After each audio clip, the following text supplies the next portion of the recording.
A primeira metade do livro de Êxodo conta a história do antigo Israel sendo resgatado da escravidão. E quando as pessoas dizem a história do Êxodo, esses são os capítulos aos quais se referem. Mas o livro tem uma segunda metade, na qual Moisés entrega os 10 mandamentos a Israel, junto com instruções para a construção de uma tenda sagrada. E o que conecta essas duas metades é essa história crucial. O povo de Israel está no meio do nada e acaba ao pé desse monte chamado Sinai. Aqui a presença de Deus desce dramaticamente sob a forma de uma violenta nuvem de tempestade. Mas vamos parar por um segundo e falar sobre esse conceito da presença de Deus, porque ele é muito importante para o resto do livro. No início da Bíblia, no Jardim do Éden, a humanidade estava na presença de Deus. Eles tinham essa relação próxima com ele e isso era bom. Mas a humanidade se rebela e a relação é rompida e o acesso à presença de Deus é perdido. Mas Deus prometeu a Abraão que ele restauraria a sua bênção para todas as nações. E isso inclui essa restauração do relacionamento e do acesso à presença de Deus.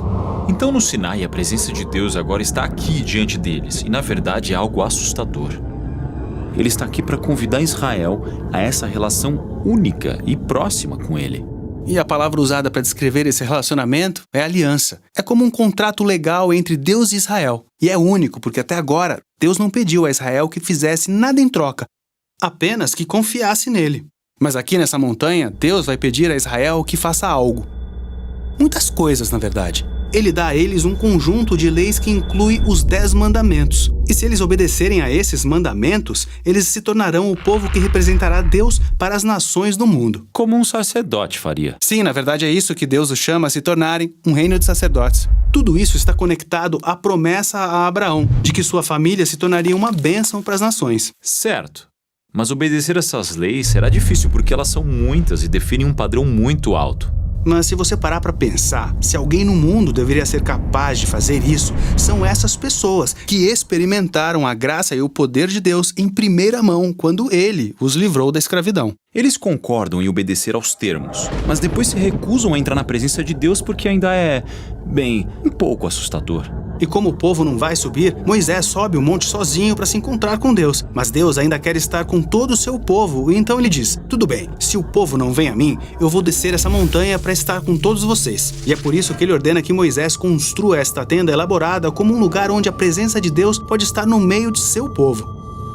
E é por isso que a próxima coisa que vemos são 7 capítulos de plantas arquitetônicas extremamente detalhadas para essa tenda. É muito longo. Mas todos os detalhes são muito importantes e têm algum valor simbólico. Por exemplo, há todas essas imagens do Jardim do Éden dentro da tenda, que servem para lembrar que, quando você está na tenda, você está na presença de Deus. Depois temos outros 6 capítulos descrevendo como eles construíram a tenda, que na verdade só repetem as mesmas plantas, palavra por palavra. Agora vamos voltar um pouco, porque antes que a tenda seja concluída, tem essa história muito importante. Moisés está descendo um monte com os 10 mandamentos e as plantas nas mãos, e ele encontra Israel quebrando os 2 primeiros mandamentos da aliança. Não tenha outros deuses diante de mim, e não adore imagens de ídolos. Certo, então aqui estamos nós. Imediatamente depois de concordar com a aliança, eles estão realizando um ritual e adorando um ídolo. Então Deus diz a Moisés: quer saber? Isso não vai funcionar. Eu deveria simplesmente acabar com essas pessoas e começar de novo do zero com você.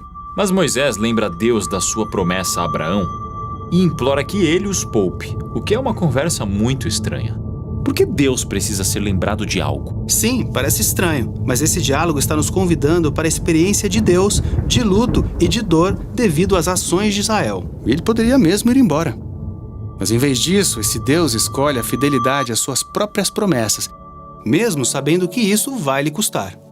Então chegamos ao fim do livro. O tabernáculo é construído, a presença de Deus desce do monte para enchê-lo. E na cena final, Moisés tenta entrar no tabernáculo para estar na presença de Deus. Mas ele não pode, ele não consegue entrar e é assim que o livro termina. Por que ele não pode entrar? Esse era o principal objetivo. Quando Israel adorou o bezerro de ouro, foi como um tapa na cara da fidelidade de Deus. Então Moisés não pôde simplesmente entrar na tenda como se tudo estivesse bem. Ainda há um problema mais sério nesse relacionamento. Será que eles nunca conseguirão resolver os problemas e estar na presença de Deus? Bem, é disso que trata o próximo livro, Levítico.